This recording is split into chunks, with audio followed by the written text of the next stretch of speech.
नमस्कार, मैं वरुण कुमार। आप देख रहे हैं मनी 9 का प्राइम टाइम यानी मनी टाइम। इस शो में आप देखेंगे पर्सनल फाइनेंस की हर बड़ी खबर, हर वो खबर जो आपकी जेब के लिए है ज़रूरी। और आज की पहली खबर है रुपये से जुड़ी हुई। आइए जानते हैं अर्थशास्त्रियों का रुपये की कमज़ोरी को लेकर नया अनुमान क्या है।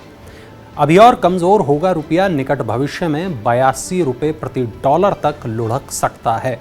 अर्थशास्त्रियों का तो यही मानना है कि व्यापार घाटा बढ़ने और अमेरिकी केंद्रीय बैंक द्वारा इस सप्ताह ब्याज दरों में आक्रामक वृद्धि से निकट भविष्य में रुपया और टूटकर 82 रुपये प्रति डॉलर तक उसकी कीमत हो सकती है। इतने तक वो गिर सकता है रुपया। ऐसी अटकलें हैं कि अमेरिका का केंद्रीय बैंक फेडरल रिजर्व 26-27 जुलाई की बैठक में ब्याज दरों में 0.50 से लेकर 0.75% तक की वृद्धि कर सकता है। इससे भारत जैसे उभरते बाजारों से विदेशी पूंजी की निकासी तेज हो सकती है। विदेशी निवेशकों की बिकवाली और कच्चे तेल की ऊंची कीमतों की वजह से रुपए में और गिरावट आ सकती है। इंडिया रेटिंग्स एंड रिसर्च के प्रमुख अर्थशास्त्री सुनील कुमार सिन्हा का कहना है कि रुपया करीब 79 प्रति डॉलर पर रहेगा, यानी करीब 79 रुपये प्रति डॉलर पर रहेगा।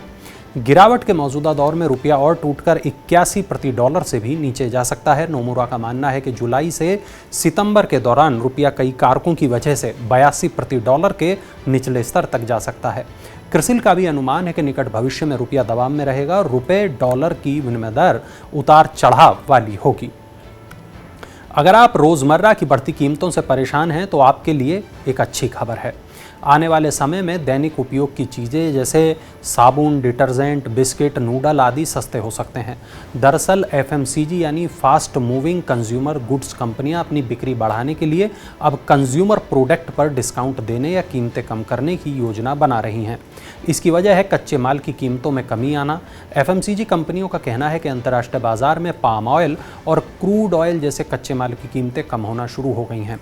इसके चलते कंपनियां दिसंबर तक अपने उत्पादों की कीमत घटा सकती हैं। Baroda BNB Paribas mutual fund ने लॉन्च किया flexi cap fund. Baroda BNB Paribas mutual fund ने सभी मार्केट कैप में निवेश की फ्लेक्सिबिलिटी के साथ एक नई equity scheme Baroda BNB Paribas flexi cap fund को लॉन्च किया है। ये फंड सभी सेक्टर और मार्केट कैप वाली कंपनियों में निवेश अवसरों को तलाशेगा और इसका उद्देश्य इक्विटी और इक्विटी संबंधी सिक्योरिटीज़ में निवेश के जरिए लॉन्ग टर्म वेल्थ क्रिएट करना है। नए फंड ऑफर सब्सक्रिप्शन के लिए 25 जुलाई से खुल गया है और 5 अगस्त को बंद होगा। इस फंड के मैनेजर संजय चावला होंगे।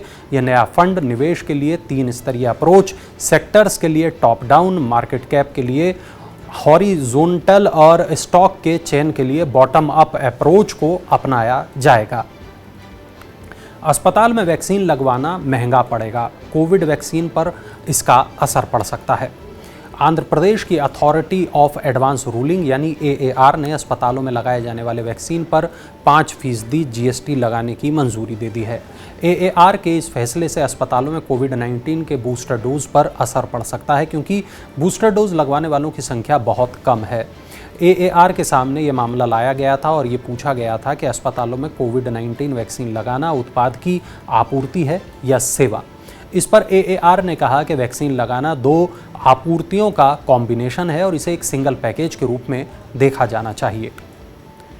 मुनाफा वसूली से शेयर बाजार में 6 दिन से जारी तेजी का सिलसिला थम गया। सेंसेक्स 306 अंक टूट गया।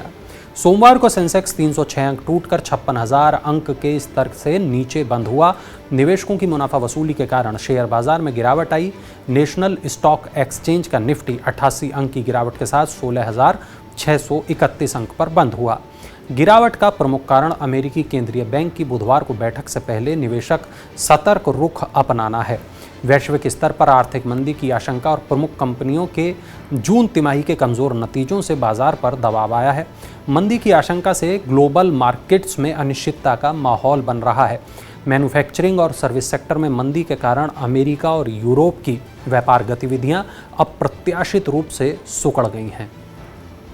सोना चांदी खरीदने वालों के लिए खुशखबरी है, कीमतों में गिरावट आई है। दिल्ली सराफा बाजार में सोमवार को सोना गिरावट के साथ 51,145 रुपये प्रति 10 ग्राम पर आ गया। चांदी की कीमत भी 1,331 रुपये की गिरावट लेकर 54,351 रुपये प्रति किलो पर आ गई। अंतर्राष्ट्रीय बाजार में सोना $1726 प्रति औंस पर स्थिर रहा। वहीं चांदी बिना किसी घट बढ़ के $18.62 प्रति औंस पर बनी रही।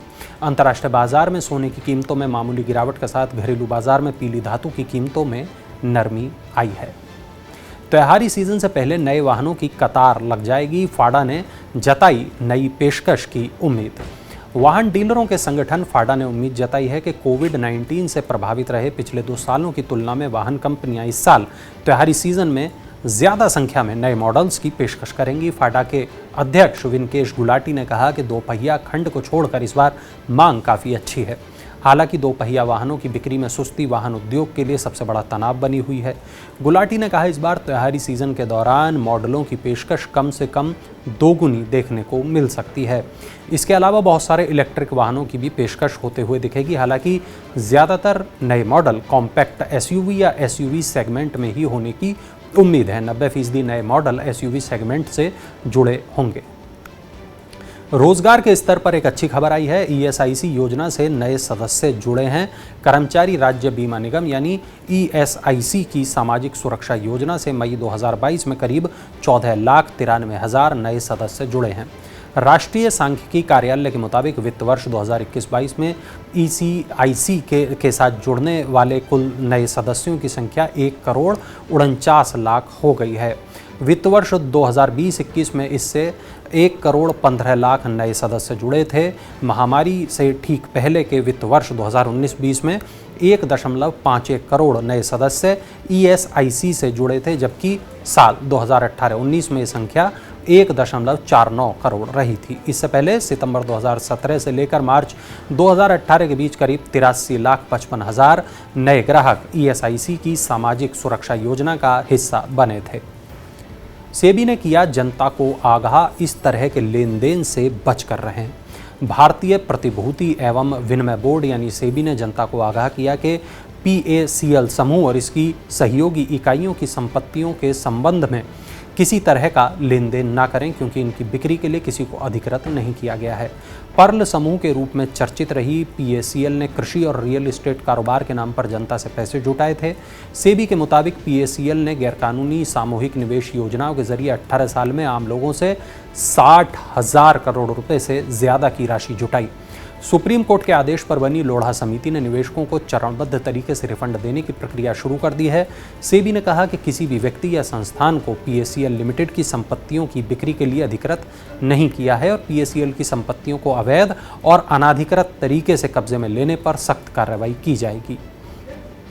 और आज की आखिरी खबर है आपकी जेब के लिए भारी। मारुति सुजुकी ने अर्टिगा की कीमत को बढ़ा दिया है। देश की सबसे बड़ी car company Maruti Suzuki India ने अपनी मल्टीपर्पज़ यूटिलिटी व्हीकल अर्टिगा के सभी मौजूदा संस्करणों की शोरूम कीमत 6,000 रुपये बढ़ा दी है। कंपनी ने कहा कि सभी अर्टिगा संस्करण अब इलेक्ट्रॉनिक स्टेबिलिटी प्रोग्राम और हिल असिस्ट फीचर्स से लैस होंगे। कंपनी पहले केवल ऑटोमेटिक और शीर्ष मॉडल में ही इन सुविधाओं को दे रही थी।